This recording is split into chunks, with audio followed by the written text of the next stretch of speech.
All rise for the jury. They walk among us. The quiet coworker, the friendly neighbor, the person who holds the door for you at the gas station. You never know that some of them have taken a life. Not once, but again and again. By definition, a serial killer is someone who murders two or more people in separate events. And according to the FBI, there are 25 to 50 active serial killers in the United States right now. Think about that for a minute. That means somewhere at this exact moment, one could be planning their next victim. Welcome back to another episode of Justice 4. We are your host. I'm Jackie. And I'm Sam. Really quick, shameless plug.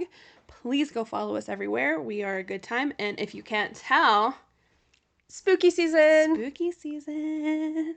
We're very excited about it. We do. And in honor of spooky Wow. season this year, if I can talk, good thing it's not my episode.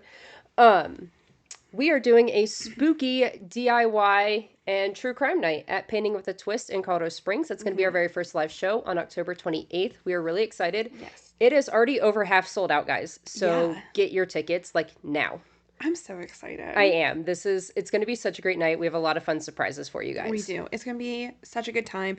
Please, please, please get your ticket as soon as you can if you want to be part of it. Also bring your friends because having friends and crafting and listening to murder is fun together. Yes, it is.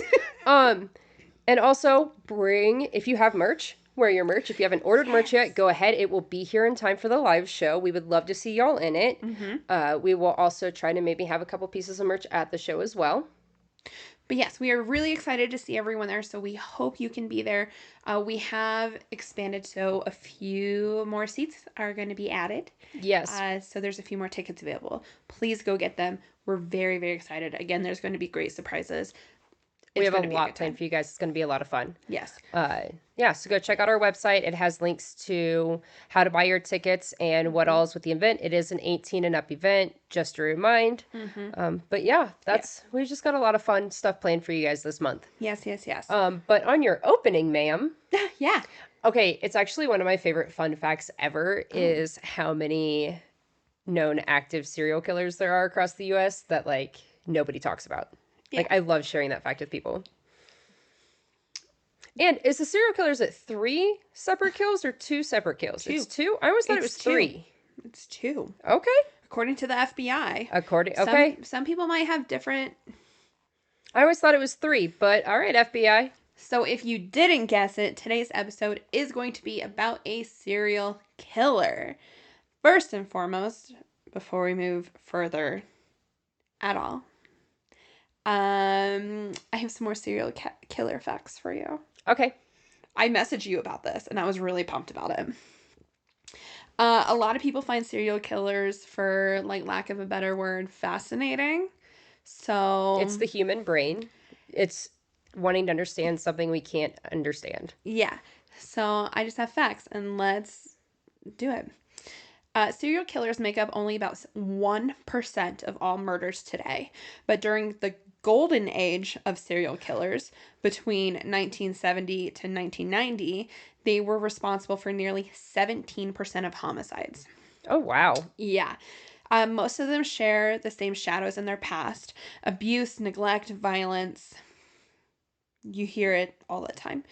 Nearly 70% endured trauma as a child. Sorry, I can't piece together words today in my head. Isn't there a serial killer trifecta?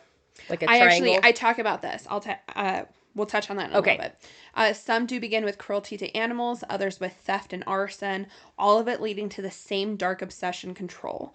Most of them are men, of course, around 95%. The United States leads the world in serial killers. I'm not surprised. Same. Over 3,000 documented since 1990. Or, I'm so sorry, since the 1900s. This is the first time I didn't mess that up. All right. Yes. Of course, California, Texas, and Florida, Jackie, hold the highest numbers. So, now that we have some stats, let me tell you who we're going to be talking about. Many have called him a disorganized killer, the vampire killer, and the Sacramento vampire. But today, we're going to call him by his name, Richard Chase.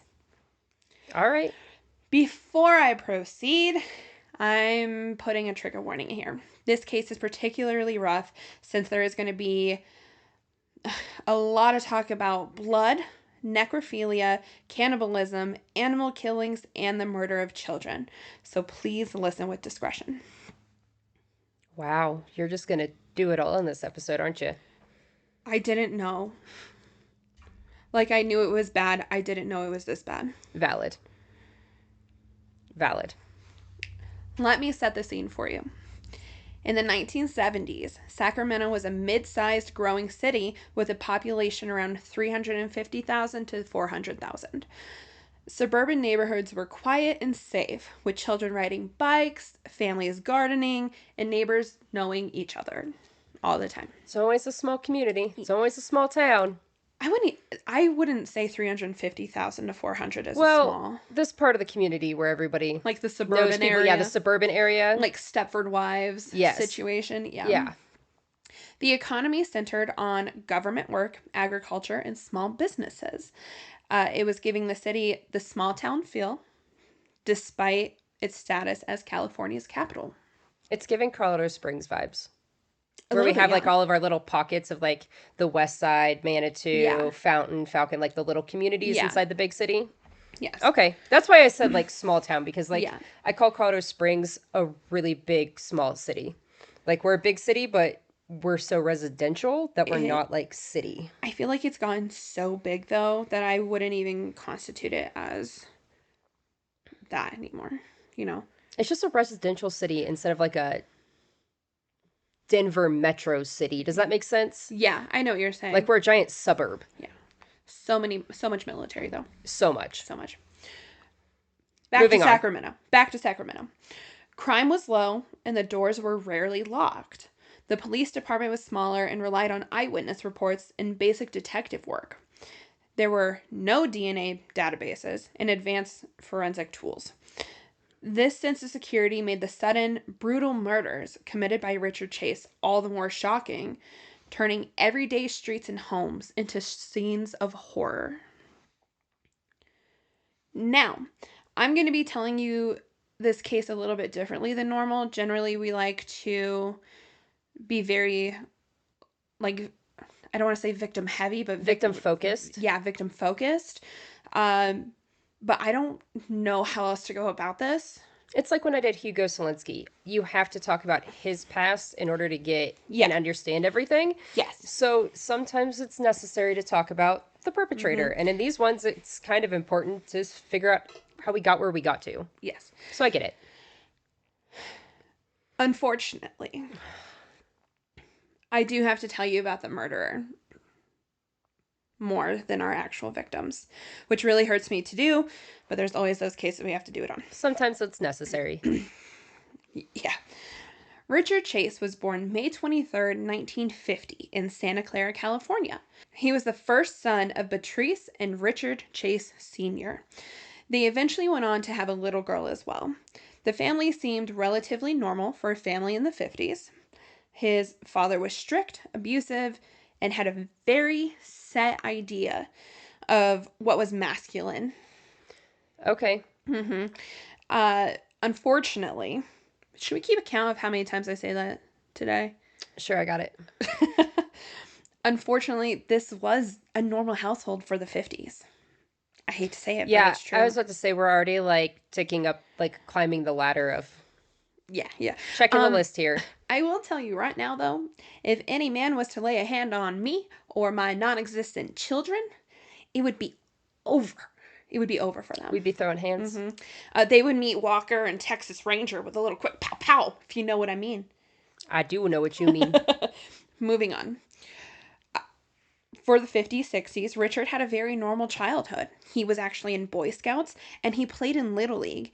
He even had many friends and was decently popular. Everyone said, Okay. yeah. We're normal so far. Yeah. Everyone said he was a very normal child with no notable unusual behaviors besides wetting the bed. Oh. Well, Okay. However, Richard never really felt secure at home. Thanks, Dad. By the age of 10, his mother discovered that he buried the body of a cat in one of her flower beds. That is also when she noticed that many of the cats in the neighborhood were missing. There was also a report that he set fire to a neighbor's garage because he didn't like the music that they were playing.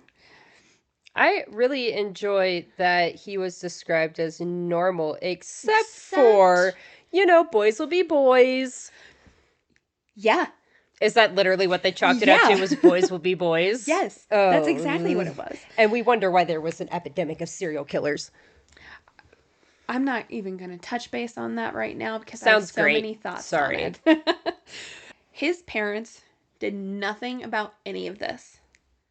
So, the fires and animal torture continued. Okay. He wet the bed well into adolescence, set fires, tortured animals. These behaviors are part of the so-called McDonald triad, which is what you mentioned earlier, and these are often warning flags often seen in violent offenders later in life. If you don't know what the McDonald triad is, it's a set of 3 behaviors that psychologists have found that sometimes appear in children who later develop violent tendencies. It includes bedwetting past the typical age, setting fires, and cruelty to animals. While not every child who shows these behaviors become violent, researchers consider the triad an early warning sign of deep-seated emotional or psychological problems, often linked to future aggression or antisocial behavior. But he's not antisocial, which is strange. Which is weird, but he has all the other ones going on. Okay. Yes. Psychologists originally suggested that children who display all 3 behaviors might be at a higher risk of developing antisocial or violent tendencies. However, modern research has largely debunked it as a definitive predecessor. Many children show one or more of these behaviors and never become violent, and not all violent offenders had these signs as a kid.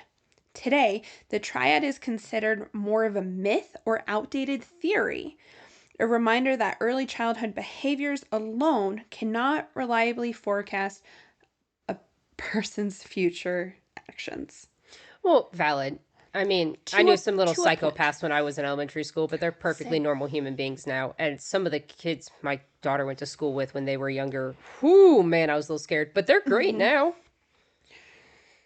I feel that so way I could about see kids that now. was something that like came up around this time period, and like they started to notice this with some of these like major serial killers that they all had like the same childhoods. But I also feel like it's just one of those things that was around and known for so long that when it changed, the change wasn't as noticed as the introduction.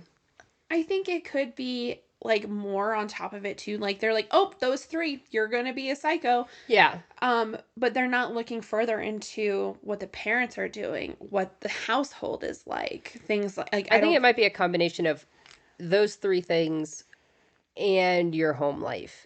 Absolutely. And like you have to connect them together. You can't look at home life or just those. I feel like it's a combo that you have to put everything together and can't just cherry pick which pieces. I completely agree. So take that as you will, but since it was brought up, I thought I would let you guys know about it. Well, and then I also brought it up too. So exactly, that's what I'm saying. That's how well known like everybody's first thought process is for it. Absolutely. As Richard entered into high school, he wasn't overly smart or dumb at all. He had an IQ of 95, which is actually fairly normal. Again, he was very popular socially. Average kid. He's an average kid. Yeah. Okay. Again, he was very popular socially as well as romantically. Like if you are watching, we have videos of him in high school and when he was younger. He was a good-looking kid. Yeah. I can see how he's a popular Oh, yeah, definitely guy. Fit right for the era and all of that. California. Yeah, totally looked like a 60s, 70s California surfer boy. Yeah, absolutely. He had a couple of girlfriends, actually. Okay. Ooh la la.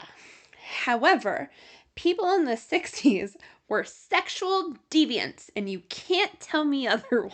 Only in the 60s? I mean, they are now, but it was different. Yes. I don't know why I feel like Woodstock, dude. It's just people drugging I and understand sexing. what you're talking. We're I a mean, bit more hippie and free, and yeah, Yeah. free love, man. it is. But no, I get what you're saying. They were sexual deviants. And both of the relationships he had eventually broke off because he couldn't keep an erection during sexy time Huh. as a teenager. Interesting. Yeah. Yeah. Okay. Unfortunately. Were we on the wrong team? No. Okay. Unfortunately. I have that one in caps. This information did get spread around the school, and of course he was made fun of.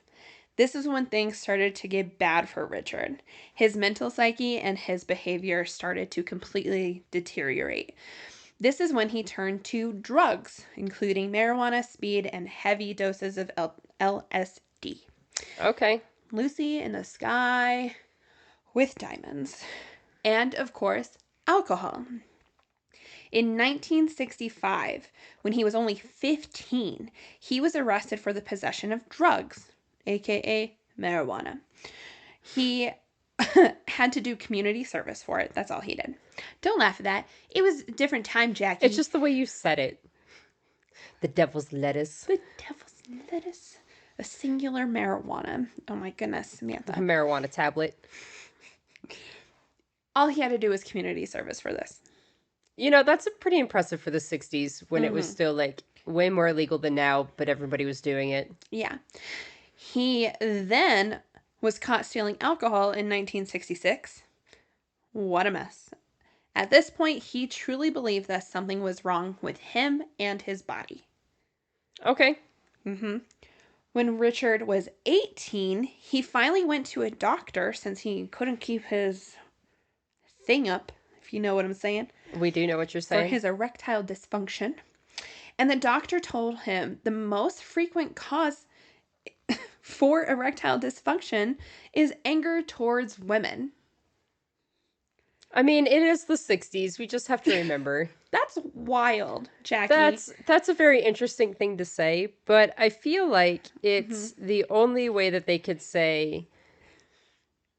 I feel like it was the male doctor's way of being like, if you don't like women. I don't know. Today, in today's world, what a doctor would tell you is the most common cause of erectile dysfunction in young men is psychologically, it's all psychological, with stress anxiety and performance anxiety being the most frequent factors, often linked to new relationships or high pressure situations.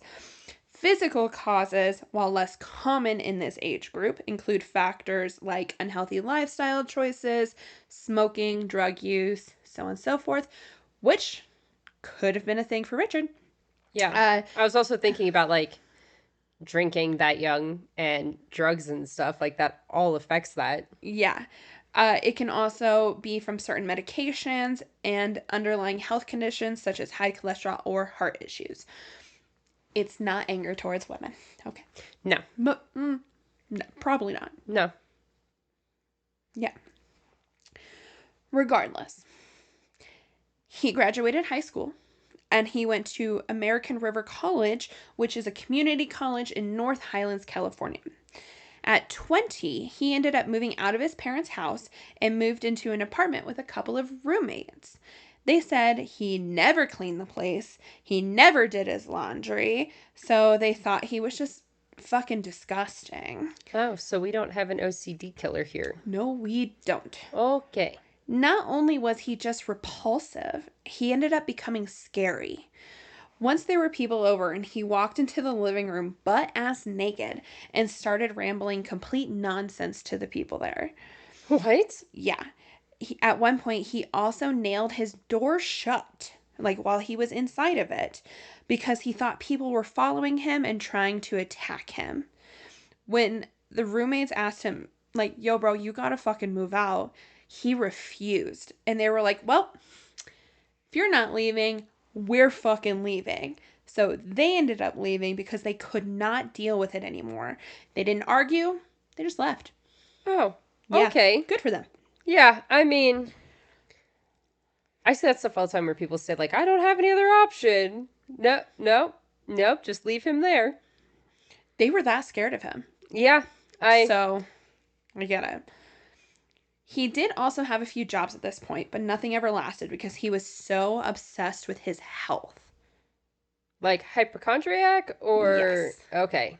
Yes, that's exactly it. The same doctor That told him that he was angry at women. told him I need he's him to a see a different doctor. hypochondriac. And since he didn't have a job and he couldn't pay the bills, he ended up moving back in with his parents in 1971. Okay. This is where things really took another turn for Richard. He was convinced that there was something wrong with his body. He thought his blood was evaporating and that his organs were failing. He said his stomach was upside down. It was upside down. Bones were growing out of his head, and that his heart would just stop beating. What? This is what he was thinking was wrong with him. Was he on drugs at that time? Most likely. He would have violent tantrums and would be verbally and sometimes physically abusive with his parents. And this ended up taking a toll on his parents, like on them. Yeah. They ended up actually getting a divorce. Not just because of their son. Like, they had issues way before, but, like, it definitely wasn't helping. Who took the son's side, mom or dad? Mom. That's who. I was going to say somebody defends till the end, and the other one is like, I'm done. His abusive tendencies and her mental issues were not good either. Add them together and is like putting gasoline into a fire. At one point, his parents sent Richard to live with his grandmother in LA, but she was like, nope, nope, nope, nope, and sent him back to his mama. Fair. On December 1st, 1973, Richard went to the American River Hospital because he said his kidneys and his heart had stopped working. His blood had stopped flowing, and he insisted his pulmonary artery had been stolen by aliens. Sir, if your heart's not beating, we're not talking. How are you here, buddy? How are we standing here? The doctor looked him over and couldn't find anything wrong with him. So he ended up sending him to a psychiatrist. There we go. Where he was... Oh, I'm sorry. I was wrong earlier. The psychiatrist is where he was finally diagnosed with being a hypochondriac. With hypochondria, paranoid schizophrenia, and a drug-induced psychosis. I was wondering when the schizophrenia was going to come in because I felt like we were kind of there. It was coming. Mm-hmm. His mom said that she wanted to handle all of this at home, so they released him to her. She, again, had her own mental health issues, so I don't think she was like the most suitable person to be handling this, but hey, what do I know? What do I know? It's always a mother. At this point, he started to accuse his mother of poisoning him and trying to control his mind. Bitch couldn't even control her own mind. Yeah. He started to get very violent and aggressive with her. So she and his father, because they're still living together, but they're divorced? No, they don't live together. They don't okay. live together that I know of, actually. Okay. I'm pretty sure they didn't. But, like...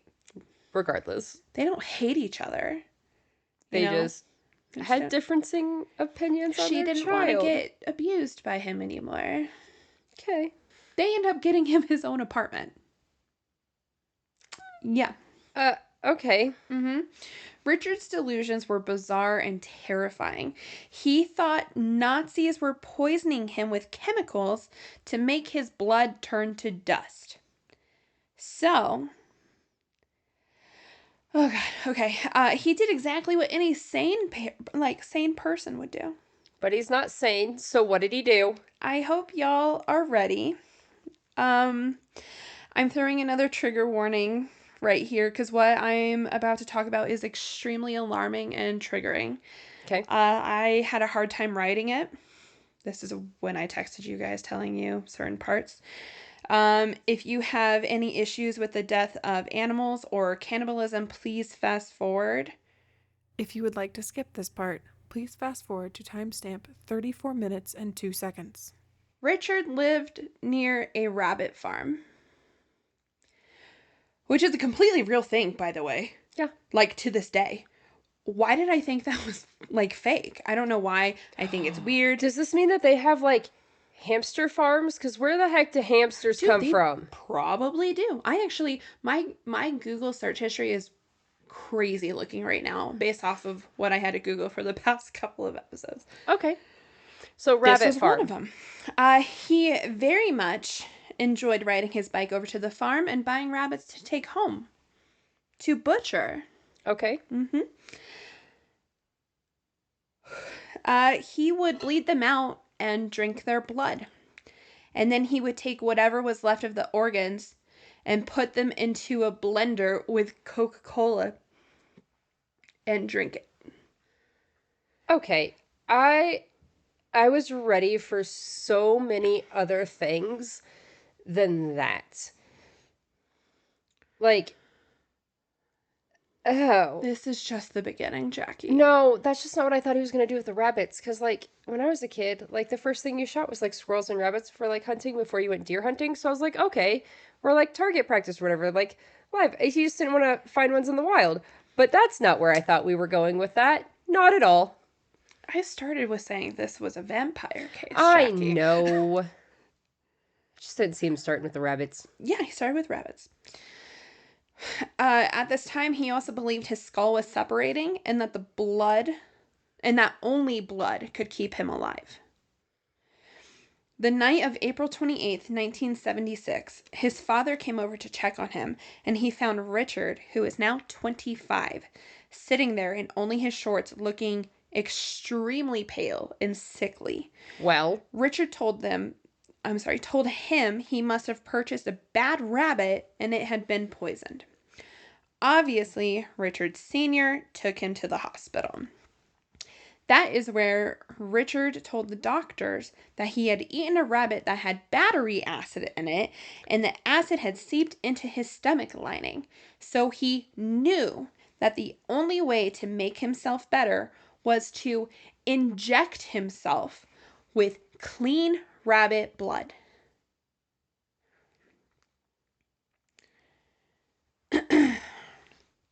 I'm sorry. We're just, like, telling the doctors all these things? Yeah. Right on. He's a hypochondriac. Why wouldn't he? Okay.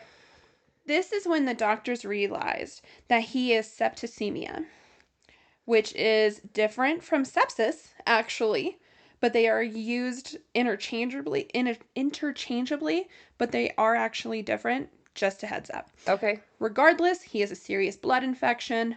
No shit. Well, yep, that was coming. After they gave him antibiotics and fluids, they transferred him to a psychiatric unit on a 14-day involuntary hold. That's good news. Not a 72-hour involuntary. 14 days. 14. 2 weeks. I don't want to do the math for hours. Mainly because, like, I'm pretty sure that somebody was like, I'm sorry, did you write this correctly? Imagine Are you being that sure this doctor, is what too. they said? Like, looking at that nurse, like, Yeah. are you positive? So, that's good news for Richard, right? Yeah. Yeah, until he escaped. Oh, God. How did he do that? I don't know. I have no idea. But they found him, and they ended up transferring him to a more high-security mental hospital. He would constantly be talking about blood to the other patients, and he was always covered in blood. But he would just say that he cut himself shaving. It was actually because he would somehow capture birds. They're like, I gotcha. Okay. He would capture birds, twist their heads off, and drink the blood from their bodies. Oh my God. And then he would throw their bodies into a pile outside of his window. Did he ever just think of taking an iron supplement? No, baby.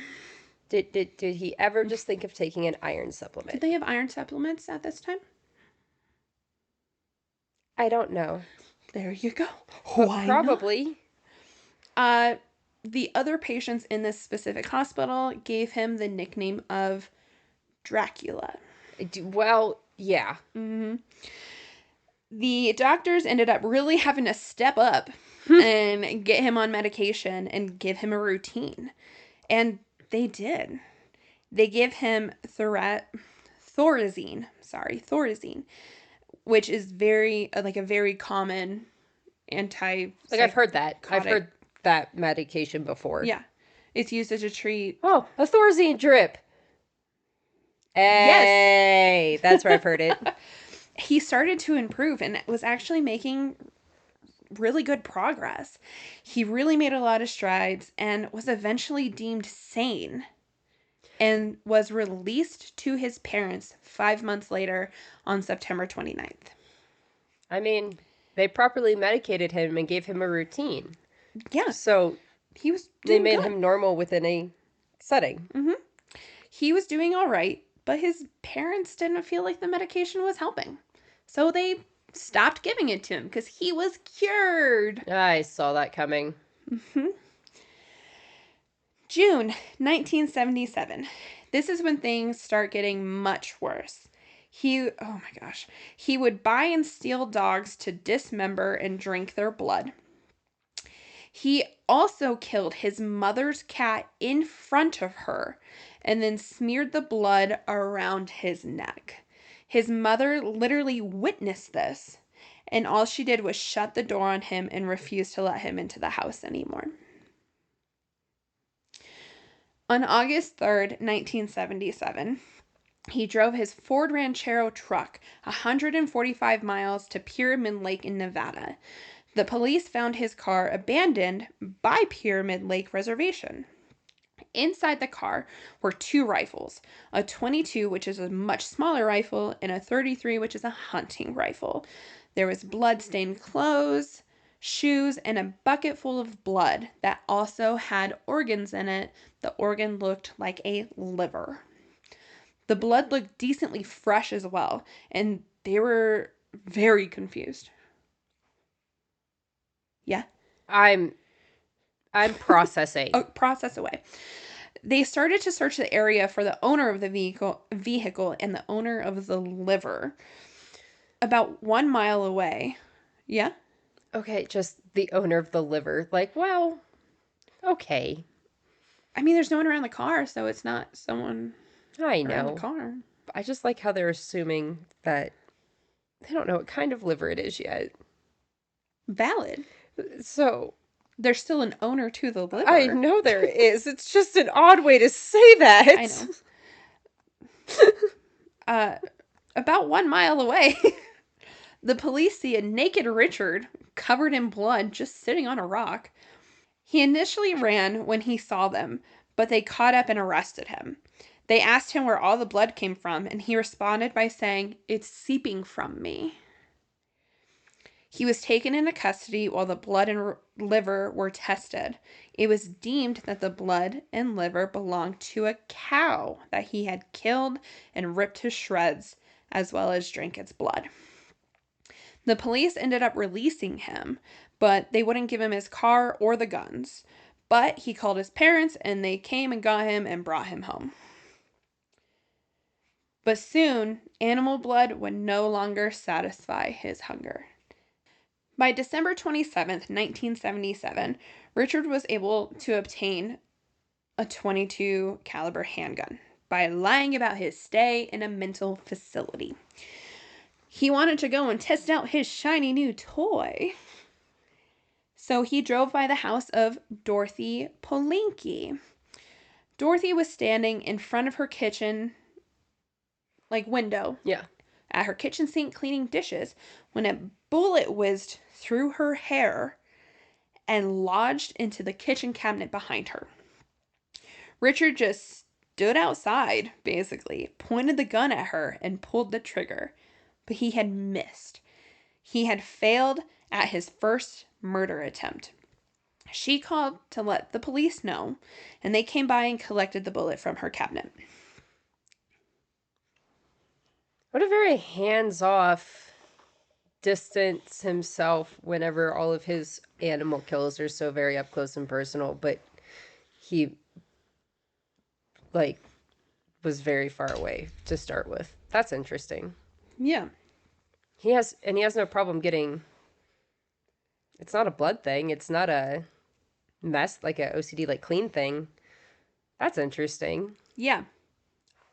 Hold on. That's interesting. 2 days later, Richard was driving around and spotted Ambrose Griffin, a 51-year-old father of 2. Ambrose had lived a quiet life. He was a mechanical engineer, devoted husband, and dad. That December evening, he was helping his wife bring in groceries into their house from the car when another car drove by. Out of nowhere, a shot rang out. Ambrose collapsed into the driveway after being hit in a major vessel in his lungs. Emergency responders arrived, and he was still alive but unconscious, and there was significant internal bleeding. He did end up dying in about 15 minutes.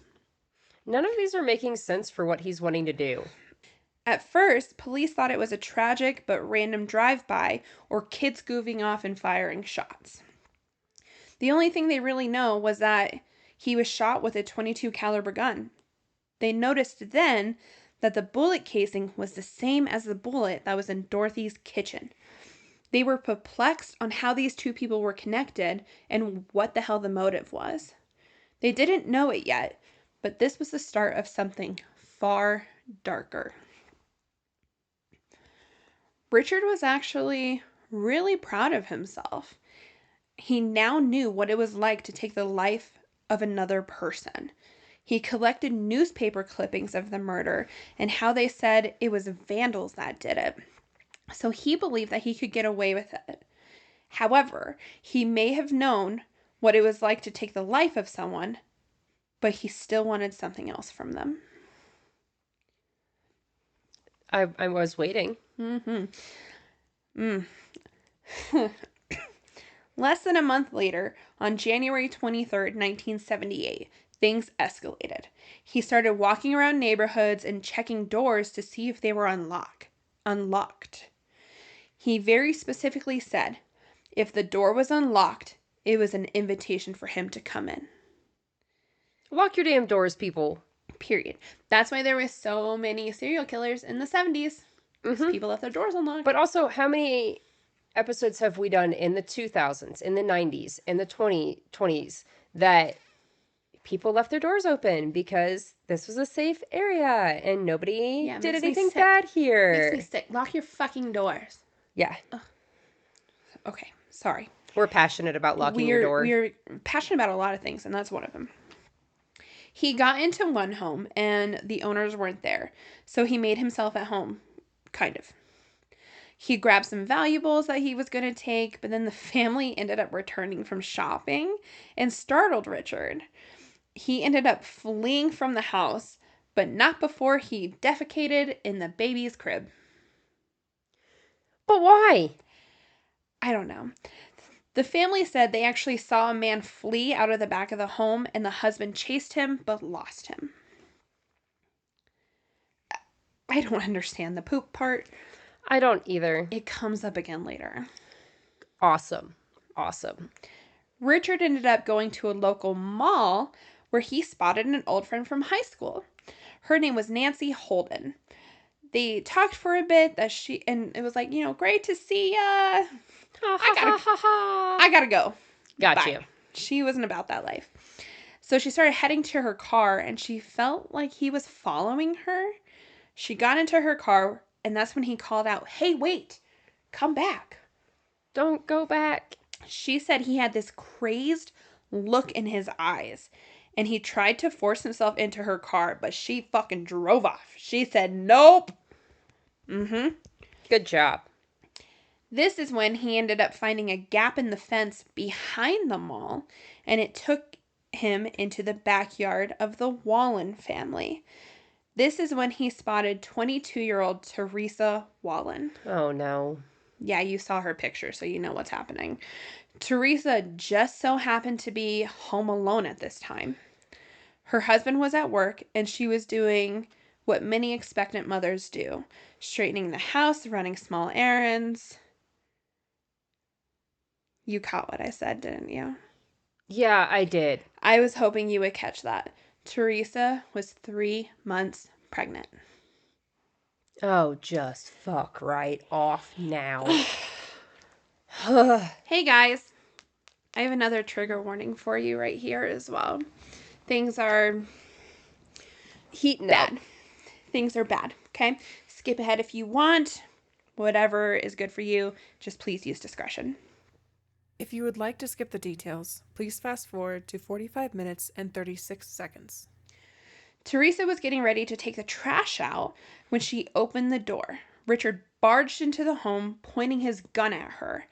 She put her hands up to try to ward him and fight him off, and he fired his gun.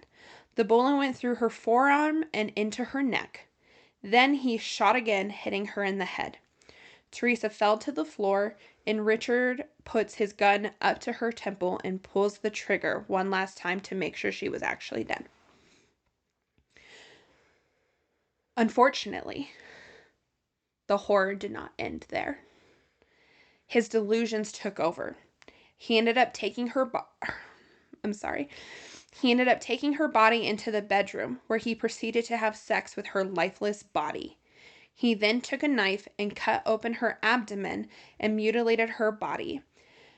And basically, this is a terrible way to describe it, but imagine a kid playing in a sandbox. That is fucking horrible. He stabbed her in the heart. She was already dead. Then got up and went to the kitchen, grabbed a yogurt cup that was in the trash that she was taking out, filled it with her blood, and consumed it, as well as smeared it all over his face. This is where he stabbed her heart again, as well as her left nipple, but he kept thrusting the knife back and forth into her breast. He then went back to the kitchen, cleaned the knife off, and put it back where he found it. I'm sorry, Sam. He then went outside and picked up dog feces, came back inside, and put it into her mouth. This is when he left to go back to his apartment, sat down, and watched TV. What the fuck? Yeah. I wonder if the stabbing of her heart was to get, like, the blood to, you know? Because that's what his thing is, but he has a lot of things in there. Oh my god. Yeah. Basically, like, he disemboweled her. Like, Yeah. yeah. Her husband came home from work to the horrific scene. Oh no. Not only did he walk in to see his wife dead, disemboweled, and assaulted, but he also had to learn that his unborn child is no longer alive. And I couldn't imagine what that would be like. No, that's the last thing that man needed to see. Detectives were immediately called to the house, and they figured out that everything that I had already told you, except they couldn't figure out why there was a crushed up yogurt cup and bloody rings from the bottom of the cup were next to her body. They didn't realize that her blood was in the cup and being drank from it. I like how that is their biggest mystery in all of this is the yogurt cup. Yeah, not the dog feces. Nothing else. The yogurt cup is where they're like, well, this is really weird, guys. It was like they talked about the rings from the bottom of it more than anything. It was very strange. I don't know. Well, okay, so we know what happened. Yes. So knowing what happened, we're like, well, duh. But if you walked into that and all of a sudden, like, you're like, okay, well, this makes sense. This came from here. This came from here. This happened over here. We moved this here. And you're all, but who the fuck was eating yogurt? There's no spoon. And there's blood inside of it. What the fuck? And then there's the rings from where it's, like, been set down. And, like he probably filled it up, did it, like, set it down. Condensation, but blood. Yeah. And I can see how that's the biggest mystery in this crime scene if you don't know what happened. Also, think about it, though. He cleaned the knife and put it back. Yes. They don't know that was the weapon. True, they could think that he took the weapon with him. Who knows what they were thinking at this Yeah. time? Honestly, like, it's wild. Yeah. They also found a fingerprint impressions on the sink as well as that cup, but they were in a zigzag pattern, which indicated that he was wearing gloves. Of course he was. They determined that there was a sexual aspect to all of this, since there was blood smears along the inside of her thighs and the stabbing to her breast. Okay. Richard was loving what he did, and that he finally had a new name. The Vampire of Sacramento was born. But Gross. apparently, Teresa was not enough for him right then. On January 25th, 1977, a dog was found by its owners and they alerted the police. They found that the dog had been shot with the same .22 caliber gun that killed Teresa. They found that the dog had been partially eviscerated and the kidneys were missing. They also linked the 2 other shootings to Teresa and now this poor dog. It's so interesting that he keeps going back to animals in between things, you know? Yeah. It's so interesting. I think it's just because he needs the access to the blood. But the gun is also surprising me because I feel like this would be more of a knife thing. Like, closer, because he's so up close to the animals, and so I feel like he'd want to be, like, that personal with the people. But I think, like, the killing part isn't what he's there for. I think that he just needs to get that out of the way to move on to what he wants to do. Maybe Does that's that make why sense? the gun is easier and quicker, and that's probably why. So that makes a lot of sense. Yeah. And also, people can't fight him. Yeah. He doesn't have to fight anybody because he's not a big dude. No, he's not. He's not. Okay. A big guy. He's extremely skinny. Yeah. Because he basically doesn't eat. Yeah. And he's weak. Uh-huh. Okay, valid. So just 2 days later, on January 27th, 1977, Richard committed one of the most gruesome crimes in California history. Evelyn Miroth, who was 38, a single mother of 2, was babysitting her 22-year-old nephew, David Ferreira. I'm sorry if I say any of these names wrong. A lady from across the street was planning on taking her daughter to go play in the snow, because there's mountains, there's snow. I don't know what snow in California looks like, but people get excited about it.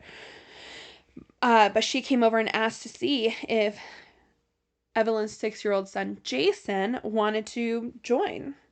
She said absolutely, but he doesn't have good snowshoes. So she asked her good friend, Dan Meredith, who was 52, who they called Danny, to take Jason to the store really quick to get him some good snowshoes. They left, and that is when Richard, who was roaming the streets, saw Evelyn. Once again, if you would like to skip the very gruesome details, please fast forward to timestamp 51 minutes and 30 seconds. He then walked up to the door and turned the knob, and the door swung open. He walked right up to Evelyn, who was now standing in the hallway, and shot her at point-blank range. The almost 2-year-old David started crying in the crib, so Richard coldly put a bullet through his head as well. No. He then stripped Evelyn naked, moved her to the first bedroom he could, threw her lifeless body over the bed, and sodomized her.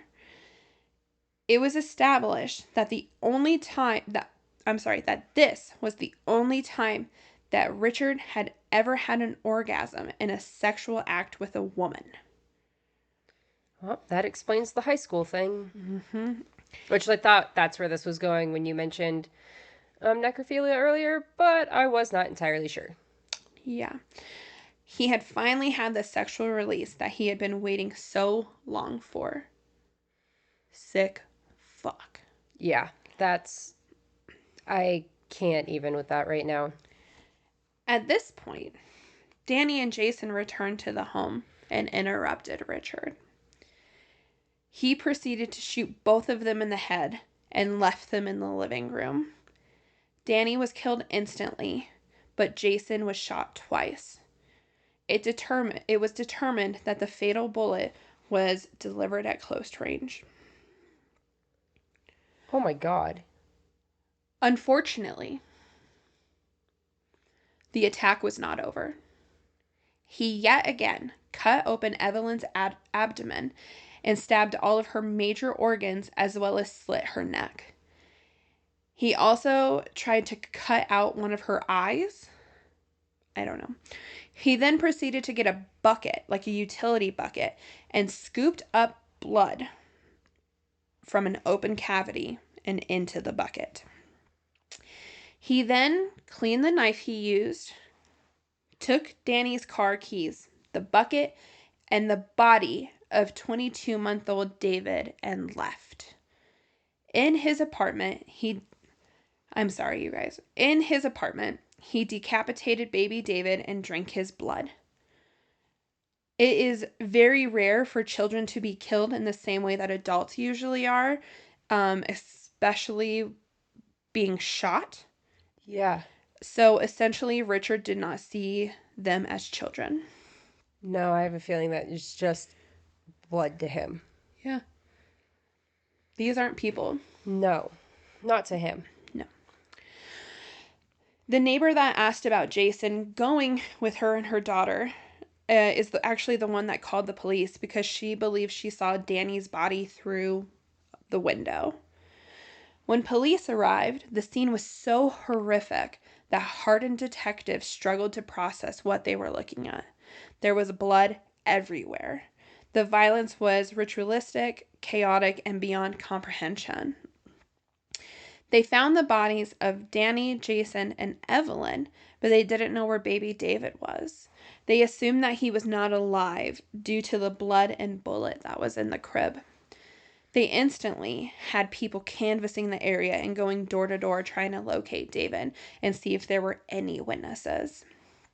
Back at the crime scene, they noticed the blood ring marks on the ground again from the bucket.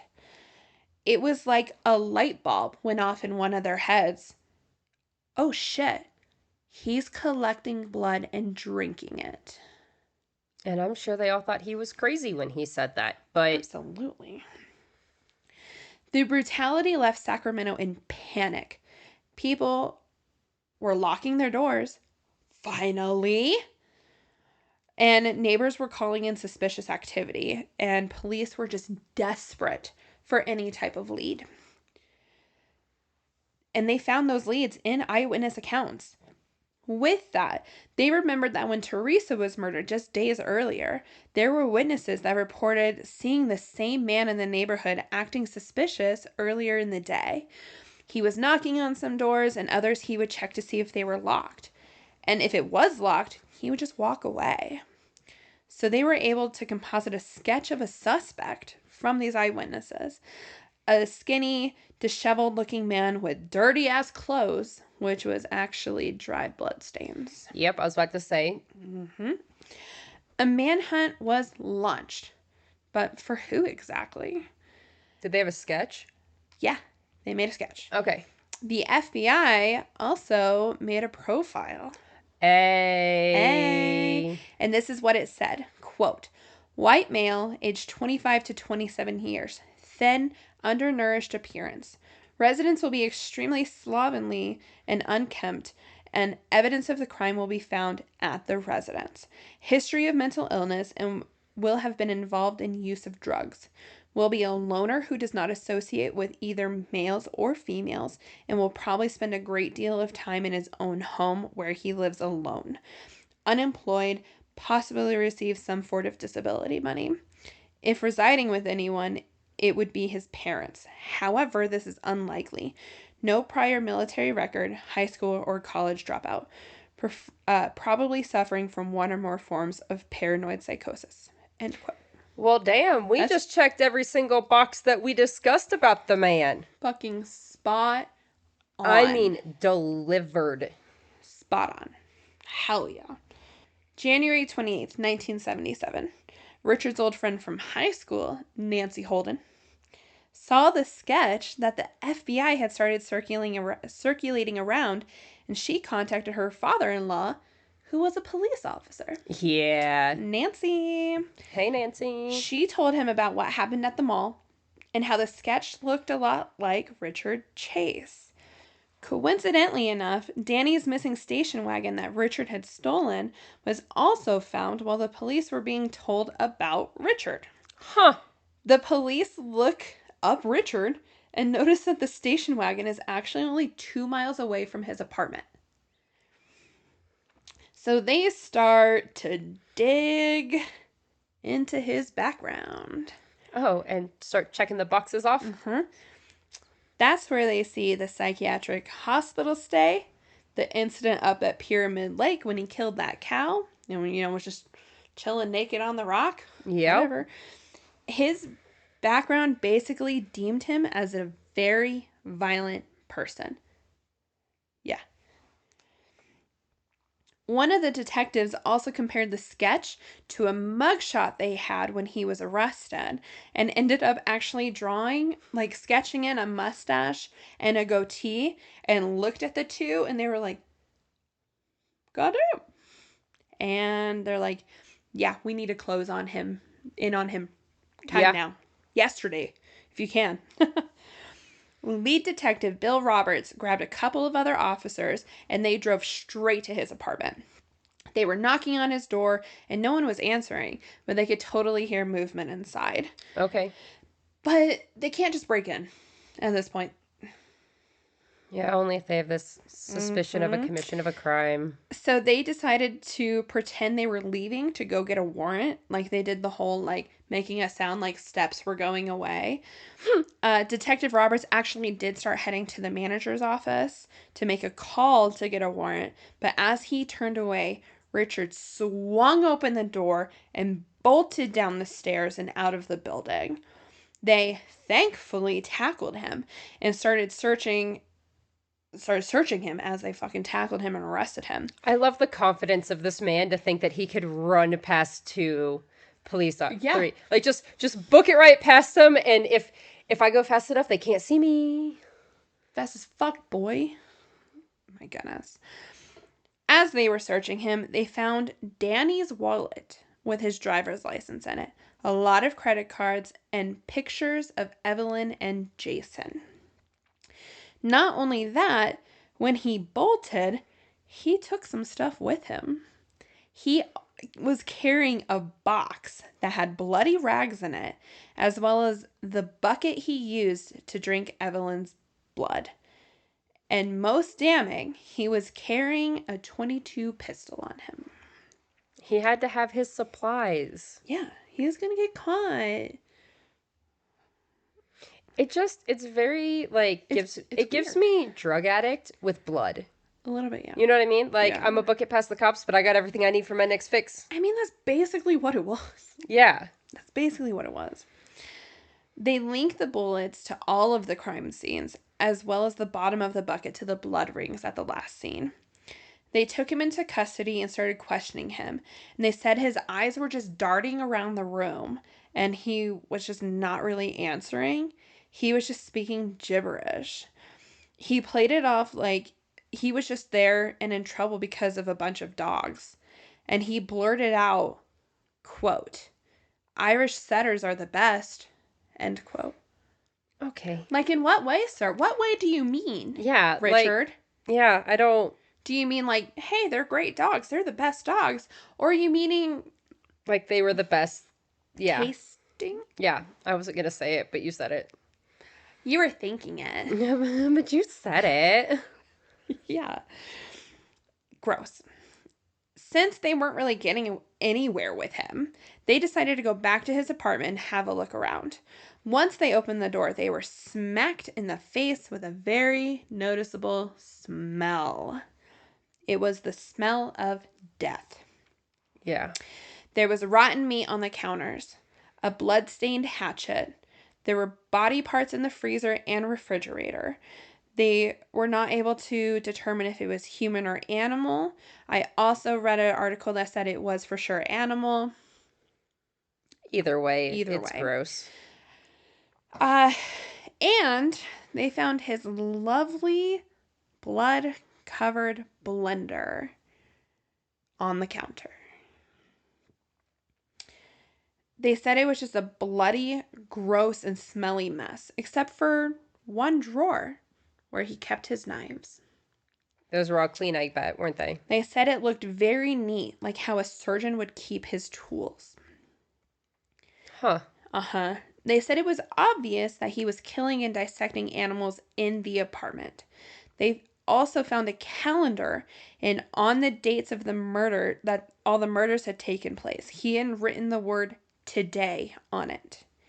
He had actually written the word today on 44 other dates throughout the rest of the year and following years as well. They went into the bedroom and they noticed that there was a bloody machete and brain matter on the bed. They found the same brain matter on the rags that was in the box when he first ran. The DNA from the brain matter belonged to 22-month-old David. But his body was not in the apartment, and Richard wasn't saying anything to the police about it. He probably doesn't know where he put it. They arrested Richard Chase for the murder of 6 people. March 24th, 1977. 2 months after one of the most gruesome murders in California history, the decapitated body of baby David was found in a box behind a church. Obviously, the remains were very decomposed. Also inside the box were the keys to Danny's station wagon. Richard Chase was arrested and charged with 6 counts of murder. I'm also surprised that it was 6 counts and not 7 counts, considering Teresa was pregnant. There was also nothing further regarding the mutilation of bodies, like literally nothing. It was just the murder charge. But it was also a very different time. I don't know. I didn't get information on it. When Richard Chase finally went on trial, Sacramento was still reeling. People wanted answers. How could something so horrific happen in their quiet city? And more importantly, was Richard Chase evil or insane? Insane. Yeah?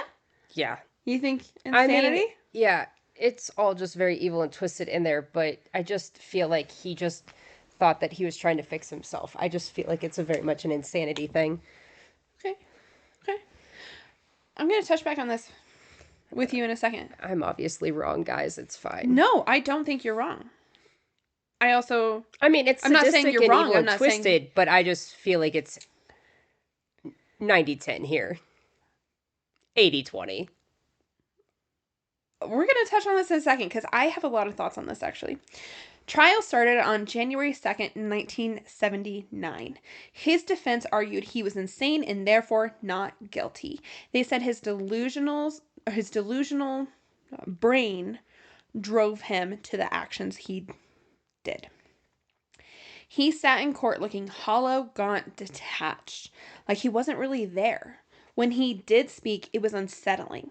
At one point, he said, quote, "I had to do it. My blood was turning to powder. I was dying," end quote. That's really kind of my basis there. Yeah. That became the backbone of his defense, that he was suffering from paranoid schizophrenia, fully lost in a delusional world where he believed his blood was disintegrating and that he needed to drink others' blood to survive. Psychiatrists called him a human being completely consumed by psychosis. They described a man who truly believed he was fighting for his life. But the prosecution did not fucking buy it. District Attorney Ronald Rebholz told jurors, quote, "Richard Chase knew what he was doing. He didn't kill because of insanity. He killed because he wanted to," end quote. The prosecution pushed for first-degree murder, arguing that despite his illness, Chase knew what he was doing. Taking the gloves, the cleaning, having the vehicle parked so far away from his apartment, the running away with evidence, all of that into consideration. It was wrong, and he still formulated a plan to do what he did, and on very specific dates. Remember the calendar. They argued that he carefully chose homes with unlocked doors. It was deliberate, not delirious. So, yeah, that's why I'm like, yes, he lives in this world where, in his mind, he has to do this to survive. Mm-hmm. So, yes. Was he deliberate? I think that those dates, I would like to know the intervals of all those dates because it stretches out years. So I'm wondering if that's the time he figured out he could go in between with human blood. Does that make sense? Like, Yeah. it's not like I'm going to do it because it's dates, not people. Yeah. And he's checking for open doors. If the door was locked, he went away. If the door was open and nobody was home, he went away. He didn't sit in line and wait for anybody. And That it is took true. him a very long time to get to humans. Like, so that's why I'm like, 80% of this is he thinks he has to do this. He's not like, I hate all women. And because he does not have an MO. He does not discriminate. It's true. anybody to get what he needs. So I'm not saying he's not evil. Yeah. Because obviously there's other things that play into there. I just don't think he was like, I'm killing people because I like to kill people. And that's the distance. I mean, he has some close-up shots. But that gun is very distancing. And he does not get up, like, he is not personally having to do the killing. He's just pulling a trigger. Does that make sense? Like, we're not strangling. We're not... Yeah, I completely understand like, what you're saying. Is he guilty of this? Is he a horrible, horrendous person? Yes. Do I think he was being actually serial killer, malicious, intentional? I want to do this because I love the thrill of killing these people? No, not like our typical serial killer. I just think that he did also enjoy that, but he didn't because he would get it out of the way.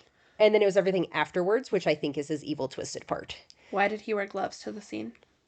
Because I don't think he's obviously not completely gone. He still has some part of him attached in reality. I feel like he still senses right from wrong. Yes, like he's in reality. Yeah. But he's rooted in reality of like, this is wrong. I should not kill people. I have to be careful about this. But the other part of him takes over so much that he believes that without doing this, he's going to die. So it's like a moral overwrite on him. Yeah. Which is why he isn't choosing his victims. He's seeing it's available. He sees someone and he goes for his it. victims are people of opportunity. Yes. He was not stalking and he's doing it in very public places also. Like that parking, you know what I mean? Like, yes, he's a horrendous person, but I don't think he's a malicious, intentional serial killer. He has a separate game to it. I think the killing is just a necessary part of his process. Does that make sense? yeah, absolutely. Absolutely it does. Yeah. I understand So, completely like, what you're saying. An 80-20 split. Okay. Of insanity to, like, maliciousness. I think. Doesn't excuse any of it or make it better, but... And you already mentioned it, the manner of how he was killing the victims as well.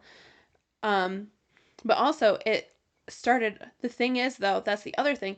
He started off by just shooting people. Yeah. And not going after the blood and stuff. So... I don't know. Yeah, I don't know. It's all very... Because he was still using the animals at that time that he was shooting the people, so I feel like he was like, can I do this? Yeah. I just don't think he thought far enough ahead. Maybe. I think maybe him getting away with killing Ambrose is like, oh, I can get this. away with this. Without him having to spend too much time at a crime scene. Yeah. Yeah, I always thought that, I just thought it was interesting the way he approached his first person. Yeah. That's why I'm like, it's just so interesting. The whole thing does not scream, murder is the thing I want to do. It screams, I have other things I need access to, and this is how I get them. This is just a very interesting case, and this is why serial killers are so fascinating, because of this. Because of this. You don't know. Yeah. I don't know. Let's move on. Okay. When the jury was shown the crime scene photos, the room fell silent. Some jurors turned away, others cried. The images were just beyond comprehension. The prosecution took 4 months to make their case. 4 months? 4 months. Like, what a great, but also fucking exhausting trial that probably was. Oh, they've never dealt with anything like this. It's not like they can leave anything out. On May 8th, 1979, after only 5 hours of deliberation. I mean, way to go, jury, but 4 months of trial or 5 months of trial for 4 hours of deliberation? 4 months of trial, 5 months. Well, that was just the prosecution. That's How long just did the the defense take? Probably not that long. I know they Yeah. called up like a psychiatrist, but Okay. But still, that's crazy. that's crazy work. Yeah. So, hold on. I said trial started on January 2nd and May 8th. So, 5 months? Oh my God. After only 5 hours of deliberation, the jury found Richard guilty of 6 counts of first-degree murder, I would hope so. and he was sentenced to death in the gas chamber. Oh, we got a gas chamber. Gas chamber. He didn't react. He didn't flinch. Oh, I thought like it didn't have effect on, like it didn't work. We haven't That's what I got- thought you said. No. This is when this sentencing happened. Okay, I was explained. I'm like, wait, what? Is he a vampire? Dear God. Maybe. When he was sentenced, he didn't react. He didn't flinch. That doesn't surprise me based off of everything else we know about him. He just stared ahead emotionless, like a man already gone long before the state could take him. Yeah. One juror later said, quote, "I believe he was insane, but I also believe that he knew what he was doing, and that's what made him terrifying." End quote. On December 26th, 1980, guards found Richard Chase dead in his cell. He was hoarding his antidepressants and had taken them all at once. A quiet end to a man who brought so much horror. Richard Chase was only 30 years old. What an interesting choice for him. Yeah. What an interesting choice for him. Yeah. Huh. The terror of the vampire Sacramento was officially over. When we talk about cases like Richard Chase, it's easy to focus on the horror, the brutality, the nickname, the details that make us shudder. But what's most important is to remember the lives that were taken. Teresa Wallin was only 22, a newlywed and 3 months pregnant. She and her husband David were just beginning their lives together. Teresa loved animals and often spent her mornings feeding her dog before work. That's exactly what she was doing the day the day that Richard forced his way into her home. She represented everything young and hopeful about life in the 1970s Sacramento. Just days later, the tragedy that shook the city, the murder of Evelyn Miroth, her 6-year-old son Jason, her baby nephew, and a family friend who had simply stopped by to check in and help. Evelyn was a devoted mother, described as warm and selfless, someone who always took care of others. Jason was energetic and curious, the kind of child who loved to play and explore. Baby David, who wasn't even 2 yet, was a bright-eyed toddler who had just started talking. No. Danny Meredith, a mechanic and a loyal friend, was simply in the wrong place at the wrong time, a man who died trying to protect others.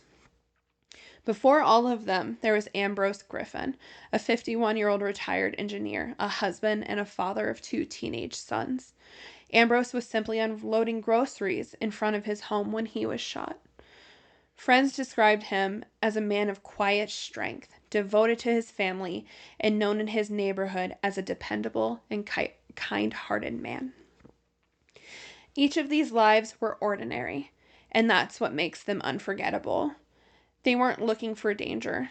They were living their lives, trusting their community, believing in safety. In just 1 month, Richard Chase's madness shattered that illusion and left Sacramento forever changed.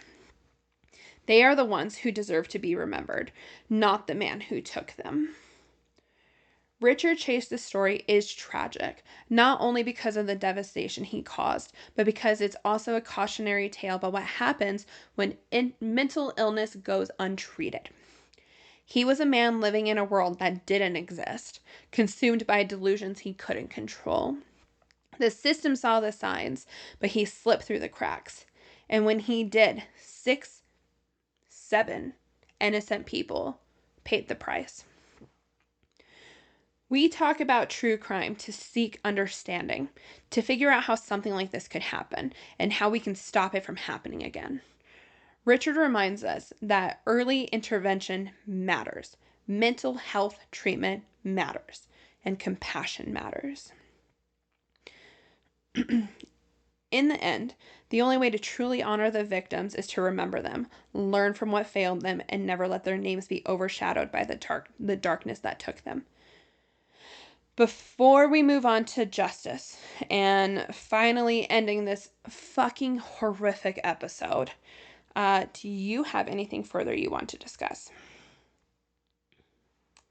Man, I had 2 things that I wanted to comment on, but then I forgot about them, so I'll remember them when I listen to this episode when it comes out. Okay. I do that sometimes. It might pop up in my next episode also, because they are so similar. It's terrifying. Word. No, that's just a horrible case of mental illness that really needed a focus on it, and that slipped through. And it's a, I mean, story after story for this 50s, 60s, and 70s and the 80s, and we'll hear it time and time again.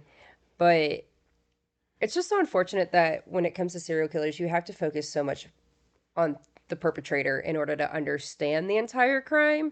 And I think this one's particularly horrifying because there was no victim memo. There was no way to know. It was They random. couldn't even warn people. They didn't even know what was going to be. Like, it was happening so fast Yeah. that there was no way to know. I honestly, like,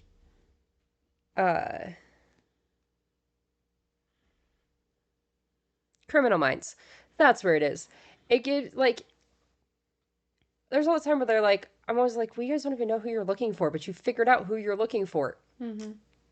This is it right here. Like, having to figure it out with absolutely nothing to go on and just, like, waiting for them to do it again.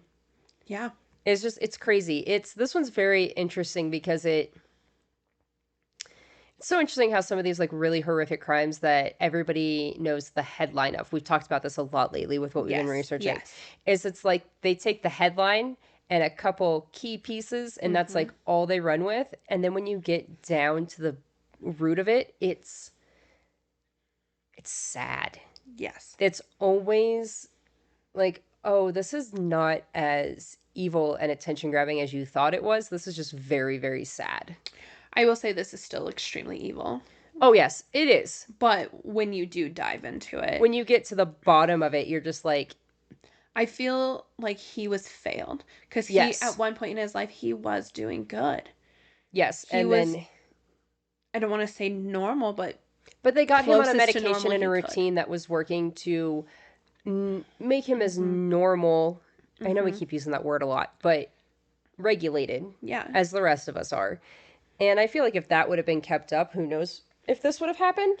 I really feel like we need to take the time frame into consideration as well. Yes. Because, like, having mental health problems in that day and age was a no-no. It was not okay. And Yeah. so that's probably why his parents was like, nah, You don't need this. You're fine. you're fine. You're fine. Yeah, which is just absolutely wild to me. So who knows how it could have been if he would have been kept on that regimen. Yeah. I can also tell you now, I have found nothing about his family. Dad, Fair, mom, they sister. probably have been very, very, very quiet since then. Well, everything is so overshadowed.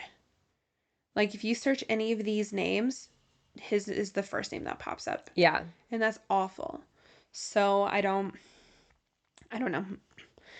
I feel like we got justice for our victims, and I do truly feel for the families that lost so much from their loved ones as well as their families. I want to express and stress how important it is to keep your mental health a priority. There is help out there, you guys. If you want to speak to someone, you can call 988 to speak to a suicide and crisis center specialist. You can also make your way to our website where we have many resources that you can reach out to for any type of help that you need, not just suicide or crisis. If you're not willing to make that call, message us. We are more than happy to help you. Or if there's a resource you need that we don't have listed, reach out to us. We can help you find that resource. Yes, absolutely. Before I finish the episode, because I have a couple of things I want to add in here, it's like a cute little way to end it. We're going to do another shameless plug. Okay.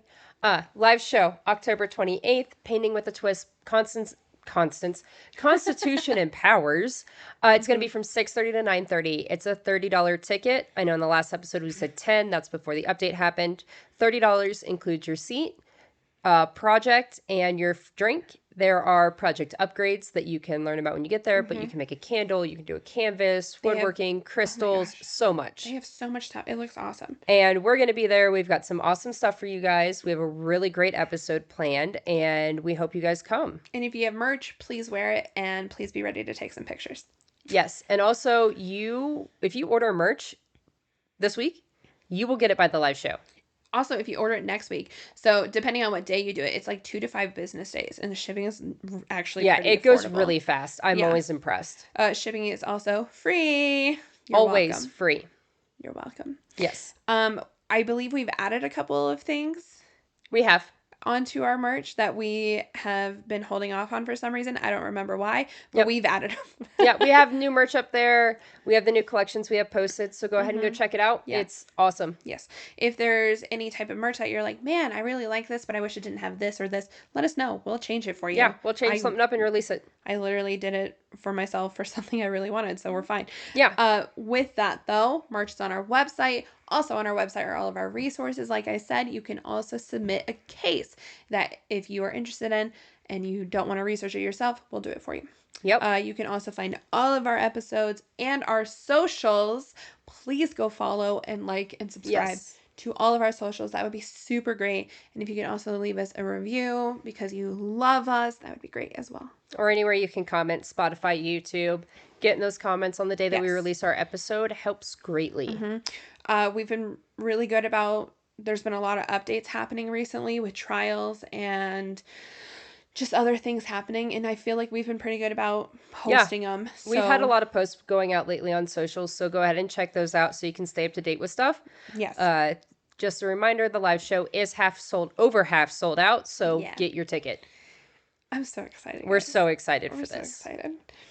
All right, what else you got for me? So, I want to touch back on all the facts that I gave you earlier. Okay. I mentioned how there are technically serial killers in and around today. Yeah. So, why don't we hear about them as much today? Well, DNA's changed everything. Technology, surveillance, and databases made it harder to hide. Killers can no longer move unnoticed from town to town. Their trail lights up under a microscope. Yep. But that doesn't mean that they're gone. It just means they're evolving. They blend in better, kill quieter, and when one is finally caught, the world remembers their name. The truth is, there will always be another, because as long as there are shadows, someone will be drawn to live inside of them. Yep. There's always. Always. Okay, now I remember, when you said that up there, I wonder if anybody else is weird. Are you ever just like driving? I do this all the time getting off at Fillmore and I-25 and I don't know why. But every time I'm driving and I get for that accident and stop at the stoplight, I wonder if there's a serial killer out there right now doing his thing. There is. I was like, I wonder, and then I'm always like, I wonder if anybody is being murdered right now. And I know there is, because statistically speaking, like it's something every few minutes or whatever, and it's in the whole world. But sometimes I'm driving and I'm all, what if there's somebody in that basement and nobody knows? Because you can't not. I know I'm not the only one who thinks these things. I know I can't be. Annie Elise on Seriously says it all the time, so I know I'm not alone. Every time I see like a bag or a bucket or something along the side of the highway, I'm like, what's in that bag? Okay. Yeah. Why is that weird, Jackie? listen next week and you guys will understand. Oh, you're fucking lying to me. No. No. Okay, well, we're going to leave so I can hear this. So we'll see you guys next week for an all new episode. Please, please, please be safe this spooky season. Be kind to black cats. We love them. Thank you. Yes. Have a good one, you guys. We'll see you next week. Okay. Love you. Bye. Bye.